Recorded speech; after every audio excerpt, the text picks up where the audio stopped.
وكما شيخ أحمد محمد إسلام مدوي وحوي مدحوينيه وهريي بلدان يالاتو أما التاريخ مركي أحيد لبكون يسدحي تبانكي إلا حدا عيني جوجنو تاريخ مركي أحيد لبكون لحدي أحمد مدوي وحو كمدها Islamic Courts Union halkaas oo ka dagaalamay waliba aaday Southka Soomaaliya meel u dhow Kenya border halkaas oo dhaawac ku soo gaaray halkaas oo ka helay hospital Ethiopian uu leeyahay oo ay ku daaweeyeen Axmed Madowe waxa jeelka laga soo daayay 2019 markii dawladda Ethiopia ay ciidamadeeda kala baxday Soomaaliya halkaas uu kala qayb galay dawladii cusboonayd Sheikh Sharif oo madaxweynaha ka ahaa taariikhdu markay ahayd 4 bishii April 2009 markuu wax yar joogayba wuu iscasilay isagoo halka ka tagay oo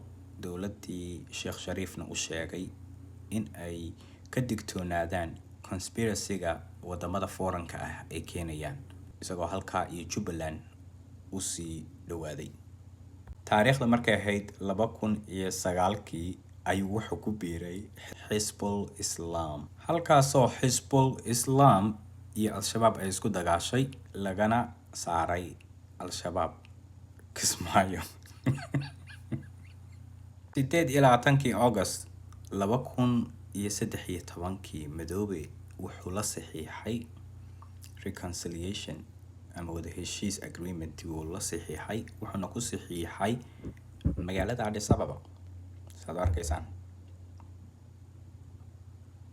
Hassan Sheikh Maxamuud ayuu la saxiixay ninkan farba ku godan 2019 markii Ethiopia soo galeen muxuu sameeyay wuxuu yiri dhaawac baa soo gaaray Ethiopia hospitalkeeda lagu qabtay muu soo laaban ilaa Ethiopia ay wadanka ka baxday muu soo laaban Ethiopia markay ka soo baxday baarlamaanka lagu soo daray baarlamaanka ama baby la fahmay uu risaan gareeyay Hizbul Islam ayuu samaystay Al-Shabaab uu kala dagaalamay de goboladii Kismaayo inuu ka saaro intii kale laakiin shabaab baa haysta which I think ninkan waa faji badan and then wuxuu sameeyay 2013 xitaa Soomaaliya xitaa warqadaha lagu kala saxiixay Addis Ababa la aaday Hassan Sheikh ayaa waxa la aaday Ethiopia magaalada Addis Ababa in wax lagu soo kala saxiixdo heshiis in lagu soo kala saxiixdo sidii caadada far baa ku gudan ninkan fiidiyoodiisana hadaan tusaya halkani waa heshiiskii lagu soo galay 2013 Hassan Sheikh oo ka waramaya nahay aan Kismaayo soo nimaado maya xamara soo nimaado maya war meel kale maya waa fikirnay markii dabada uu maya dib daawi kana dhaanay inaan dibadda soo tagno Addis Ababa inaan tagnaan aan go'aansan labadeena bas waxay inay igad waa inayna dhax gashaa ayaa dana lagu adkaystay ندح كلمة سوالها كعينا دان واقص تيكر لكن جبلان وقويله وانكاس خوات كان وقت هاي مركينا أقرأ وانكاس إن أتساوى تجنو يقد أي مديشن نقطة نوكر دبقاتو دولتي يجرر جبلان ماشى سيشيس كي ماذا وانكاس واي وقت كان وقلب وانكاس واي وقت كابوليه وقفكي مدحوينه ودنكا أو halkii ay dadka la dhadhaadin lahaay oo la isla hadli lahaa I understand Hassan Sheikh hadda why rag wada badan oo meel isku soo xiray waana galgal leedahay mugti laakiin go'aan kale oo fiican ay soo baxay maalintaas markaan arkay tension-ka jira waxaan go'aan ku gaaray talad dambe oo Soomaaliyeed inaan dibadda loo qaadin in aanan gaarsiinin meel dadku ay dhahaan gudaha dalka kuma tashakarnay dibadda aan aadno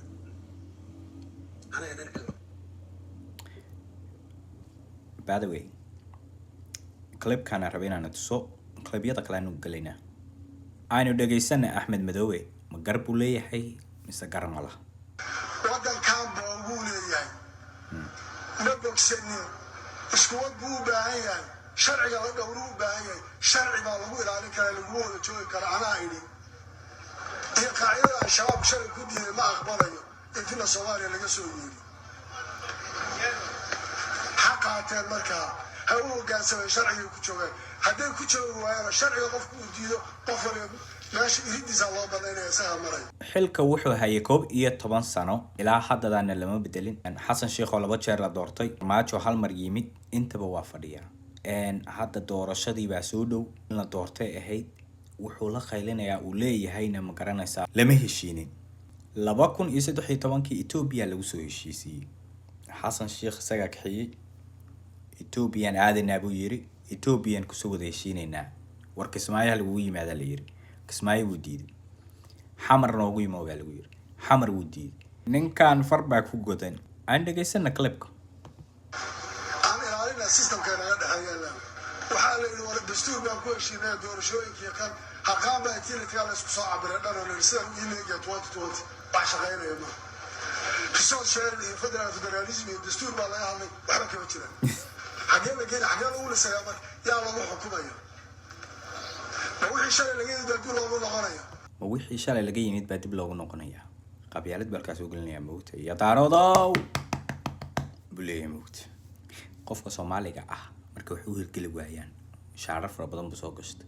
imsa shaati buu soo gashtay. dee xasan sheekhna waxa ma dhaamo dee isaguna shaatiyo fara badan buu soo gashtay moogta. marka shacabkan u sheegaynaa anaga waxaan ka hadlaynaa waxa weeye siyaasiyiintiina inay tuuga yihiin baan nii sheegaynaa. xerada aad ku jirto inay xero khaldan inay tahay baan kuu sheegaynaa. walaalada iyo dadkaaga iyo dadka Soomaaliyeed oo dhan in lagu nacsiinayo adiguna aad raali ka tahay. nin wax dhacaya baad raali ka tahay. anu kula gal anagu aan saxana oo ayaga ka shaqeyno waxaan sax ma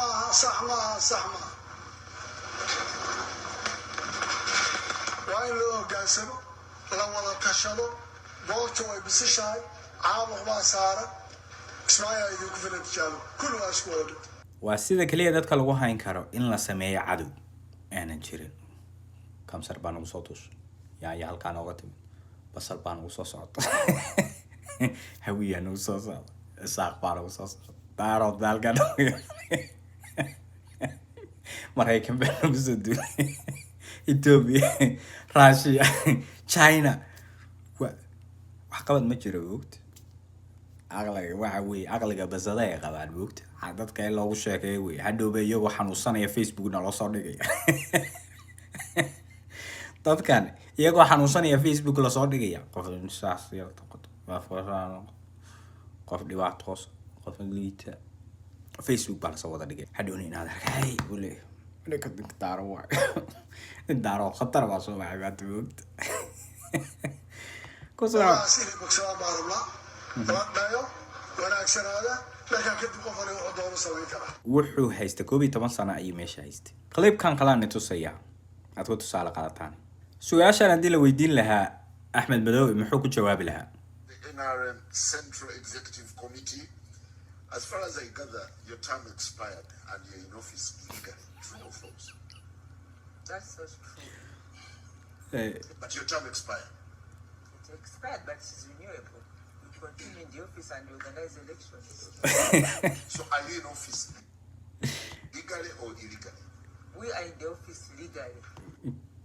so office ka dhan waxa weeye 11 sano haystaa doorashooyinka isaga iska soo abaabusha ya waana ka qaylinaya moogta lama wada heshiin hawiye daarood ma heshiin kursi jaclaysiga inta qariirad loo soo maray you cannot imagine. anigu waxaan isleeyahay ninkan jaajuus weeye. aynu dhageysano last clip. aan madaxweynahay dowlad yar baanahay kursigaygaasaan haystaa meeshaan doonaan la mari heshiiskaan doonaan soo gelayaan meeshaan doonaan xoolo u doonana aan madaxweynahay dowlad yar baanahay kursigaygaasaan haystaa meeshaan doonaan la mari heshiiskaan doonaan soo gelayaan meeshaan doonaan xoolo u doonana aan madaxweynahay meeshaan doonaan xoolo u doonanaya.